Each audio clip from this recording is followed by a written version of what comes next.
Assalamualaikum warahmatullahi wabarakatuh. Kami dari kelompok 6 yang beranggotakan 2 orang. Yang pertama yaitu Intan Madiatunisa dan Afifatul Laili. Di sini kami akan menjelaskan mengenai momentum dan impuls. Yang pertama yaitu mengenai momentum. Momentum merupakan besaran vektor yang momentum linier dan momentum sudut. Momentum linier merupakan momentum yang memiliki benda-benda yang bergerak pada lintasan lurus, sedangkan momentum sudut dimiliki benda-benda yang bergerak pada lintasan melingkar.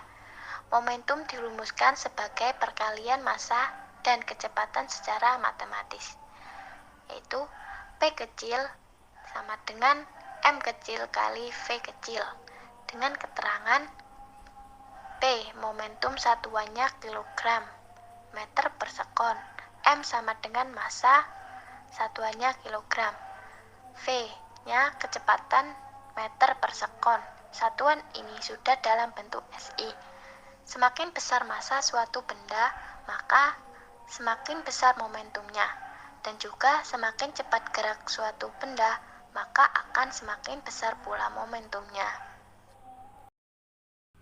Contoh, dengan kecepatan yang sama, jembatan yang tertabrak bus akan mengalami kerusakan yang lebih parah daripada jembatan yang tertabrak mobil. Mobil dengan kecepatan tinggi akan lebih sulit dihentikan daripada mobil dengan kecepatan rendah. Dan apabila terjadi tumpukan, mobil dengan kecepatan tinggi akan mengalami kerusakan yang parah.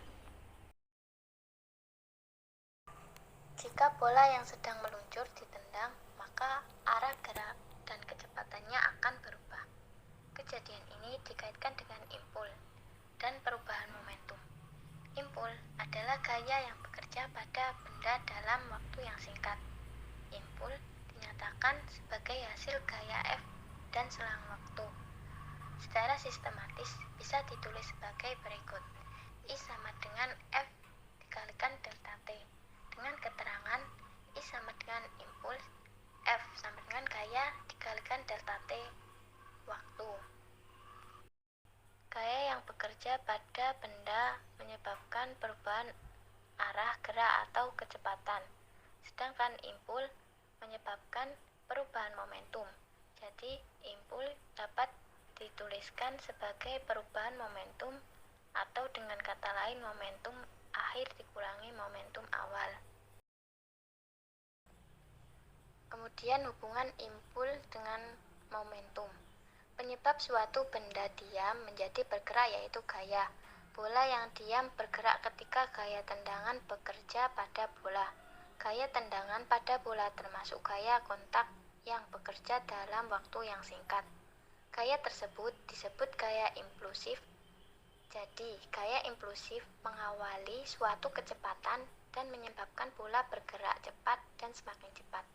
Gaya impulsif mulai dari nilai 0 pada saat T min bertambah nilainya secara cepat ke suatu nilai puncak dan turun drastis secara cepat ke 0 pada saat T maksimal. Apakah impul termasuk besaran skalar atau vektor? Impul adalah hasil kali antara besaran vektor gaya F dengan besaran skalar selang waktu T, sehingga impul termasuk besaran vektor. Arah impul searah dengan arah gaya impulsif F. Impul yang dikerjakan pada suatu benda sama dengan perubahan momentum yang dialami benda itu, yaitu benda antara momentum akhir dengan momentum awal. Momentum benda erat kaitannya dengan gaya, artinya untuk membesar atau memperkecil nilai momentum dibutuhkan gaya berdasarkan buku Newton 2. Dapat dilihat seperti gambar tersebut. Oke teman-teman, jadi selanjutnya yaitu kita akan membahas mengenai hukum kekekalan momentum. Bila tidak ada gaya dari luar yang bekerja pada benda-benda yang melakukan interaksi atau resultan gaya dari luar yang bekerja pada benda-benda adalah 0, jumlah momentum benda-benda sebelum mengadakan interaksi selalu sama dengan jumlah momentum benda-benda setelah mengadakan interaksi.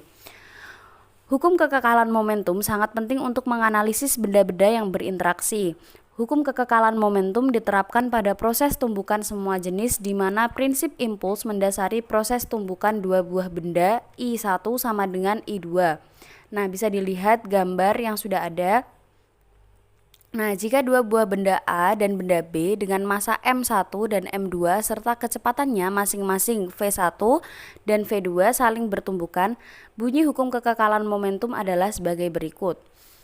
Pada peristiwa tumbukan, jumlah momentum benda-benda sebelum dan sesudah tumbukan adalah tetap, asalkan tidak ada gaya luar yang bekerja pada benda-benda itu. Maka, secara matematis dapat dituliskan sebagai berikut ini. Bila F21 adalah gaya dari benda 1 yang dipakai untuk menumbuk benda 2 dan F12 gaya dari benda 2 yang dipakai untuk menumbuk benda 1, menurut hukum 3 Newton adalah F12 sama dengan min F21.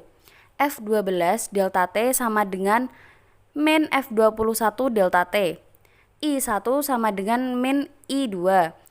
M1 dikali V1 sesudah tumbukan dikurangi M1 dikali V1 sesudah tumbukan, sebelum tumbukan, sama dengan min dalam kurung M2 dikali F2 sesudah tumbukan dikurangi M2 dikali F2 sebelum tumbukan.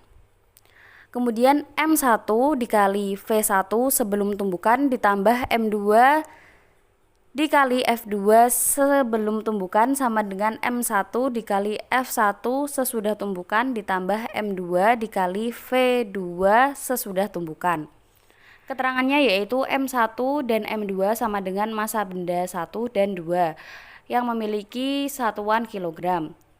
Kemudian V1 dan V2 sama dengan kelajuan benda 1 dan 2 sebelum tumbukan yang memiliki satuan meter per sekon. Yang terakhir V1. Kemudian yang terakhir yaitu V1 dengan petik di atas dan V2 dengan petik di atas sama dengan kelajuan benda 1 dan 2 sesudah tumbukan. Sekarang kita masuk ke contoh soalnya, yaitu contoh soal dari hukum kekekalan momentum. Sebuah peluru bermassa 0,03 kg ditembakkan dengan kecepatan 600 meter per sekon pada sepotong kayu yang digantung pada seutas tali. Jika ternyata peluru tersebut masuk ke dalam kayu dan massa kayu adalah 3,57 kg, hitunglah kecepatan kayu sesaat setelah peluru tersebut mengenainya.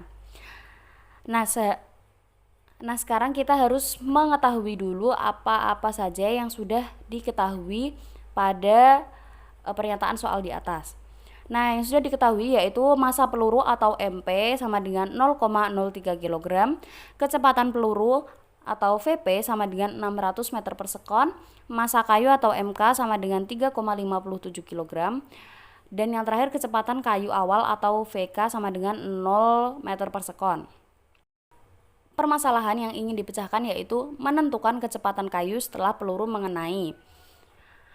Nah, strategi yang digunakan yaitu menggunakan persamaan MP dikali VP ditambah MK dikali VK sama dengan dalam kurung MP plus MK dikali V akhir.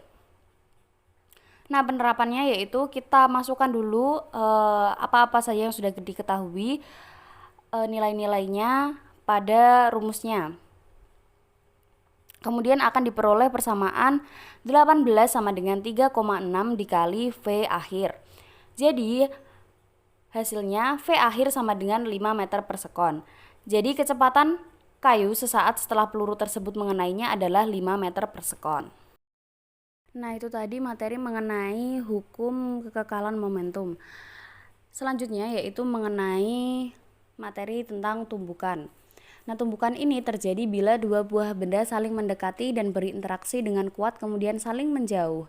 Sebelum melakukan tumbukan, kedua benda bergerak dengan kecepatan konstan. Setelah tumbukan, kedua benda tadi juga bergerak dengan kecepatan konstan tetapi kecepatannya berbeda dengan kecepatan semula. Pada peristiwa tumbukan, gaya interaksi sangat kuat dan bekerja sangat cepat, sedangkan gaya luar sangat kecil dibandingkan gaya interaksi sehingga dapat diabaikan. Karena gaya yang ada hanya gaya interaksi saja dan gaya interaksi totalnya adalah 0, maka pada tumbukan berlaku hukum kekekalan momentum. Nah, tumbukan ini terdapat beberapa macamnya, teman-teman. Nah, yang pertama yaitu mengenai tumbukan lenting sempurna. Tumbukan lenting sempurna atau elastis terjadi di antara atom-atom, inti atom, dan partikel-partikel lain yang seukuran dengan atom atau lebih kecil lagi. Dua buah benda dikatakan mengalami tumbukan lenting sempurna jika pada tumbukan tersebut tidak terjadi kehilangan energi kinetik. Pada tumbukan lenting sempurna berlaku hukum kekekalan momentum dan hukum kekekalan energi kinetik. Nah, tumbukan lenting sempurna hanya terjadi pada benda yang bergerak saja. Yang kedua yaitu tumbukan lenting sebagian. Sebagian besar tumbukan yang terjadi antara dua buah benda adalah tumbukan lenting sebagian. Pada tumbukan lenting sebagian berlaku hukum kekekalan momentum, tetapi tidak berlaku hukum kekekalan energi kinetik karena perubahan energi kinetik terjadi pada saat tumbukan. Untuk tumbukan lenting sebagian, hukum kekekalan momentumnya yaitu bisa dilihat sendiri ya, itu merupakan rumus hukum kekekalan momentum yang terjadi pada lenting sebagian. Selain itu, terdapat juga koefisiensi restitusinya, yaitu bernilai antara 0 dan 1, yaitu bisa dilihat ya. Selanjutnya yaitu tumbukan tidak lenting sama sekali.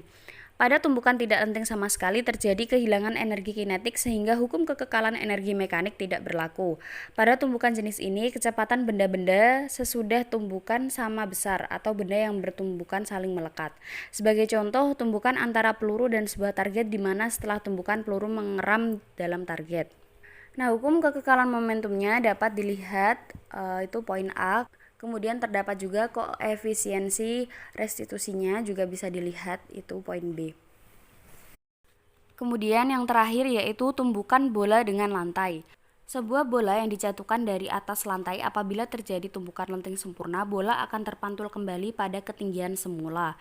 Tetapi kenyataannya tinggi pantulan bola lebih rendah daripada tinggi semula. Sekian presentasi dari kelompok kami. Apabila terdapat banyak sekali kekurangan maupun kesalahan, kami meminta maaf yang sebesar-besarnya. Terima kasih atas perhatian.